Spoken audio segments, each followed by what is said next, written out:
पहला शमूएल अध्याय 22। दाऊद और 400 पुरुष।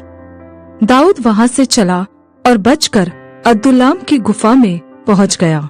यह सुनकर उसके भाई वरन उसके पिता का समस्त घराना वहां उसके पास गया, और जितने संकट में पड़े थे और जितने ऋणी थे और जितने उदास थे, वे सब उसके पास इकट्ठे हुए, और वह उनका प्रधान हुआ, और कोई 400 पुरुष उसके साथ हो गए।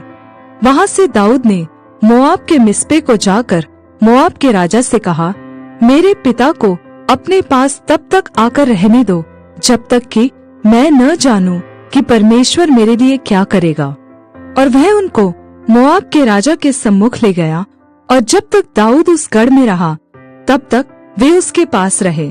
फिर गाद नामक एक नबी ने दाऊद से कहा, इस गढ़ में मत रह, चल यहूदा के देश में जा।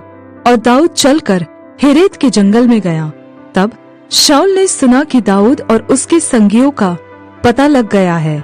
उस समय शाऊल गिबा के ऊंचे स्थान पर एक झाऊ के पेड़ के नीचे हाथ में अपना भाला लिए हुए बैठा था, और उसके सब कर्मचारी उसके आसपास खड़े थे।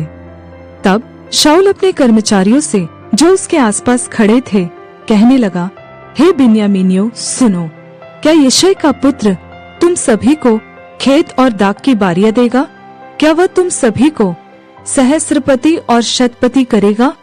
तुम सभी ने मेरे विरुद्ध क्यों राजद्रोह की गोष्ठी की है?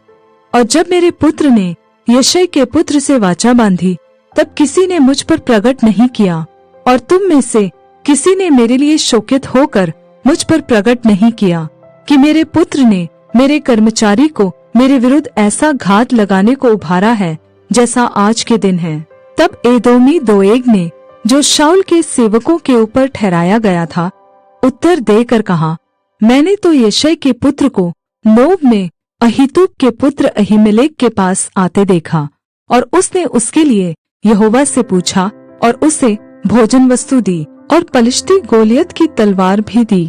और राजा ने अहीतूब के पुत्र अहीमेलेक याजक को और उसके पिता के समस्त घराने को अर्थात नोब में रहने वाले याजकों को बुलवा भेजा।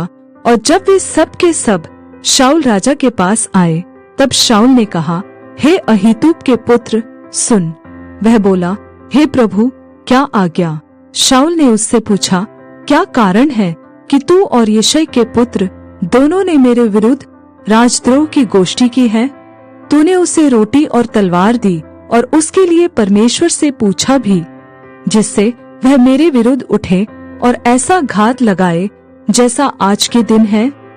अहीमेलेक ने राजा को उत्तर देकर कहा, तेरे समस्त कर्मचारियों में दाऊद के तुल्य विश्वासयोग्य कौन है? वह तो राजा का दामाद है और तेरी राजसभा में उपस्थित हुआ करता और तेरे परिवार में प्रतिष्ठित है।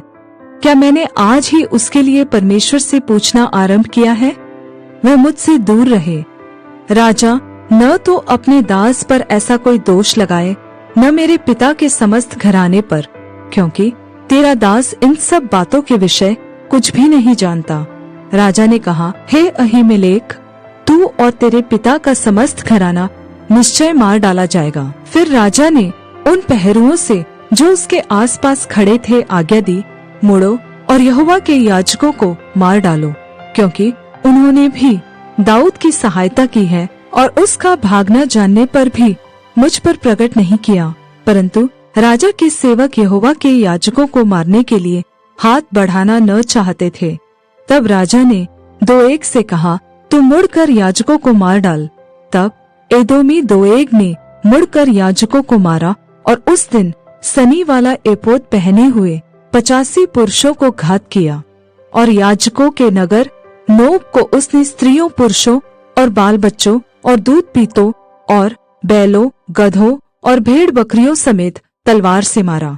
परंतु अहीतूब के पुत्र अहीमेलेक का एब्यातार नामक एक पुत्र बच निकला और दाऊद के पास भाग गया। तब एब्यातार ने दाऊद को बताया कि शाऊल ने यहोवा के याजकों का वध किया है।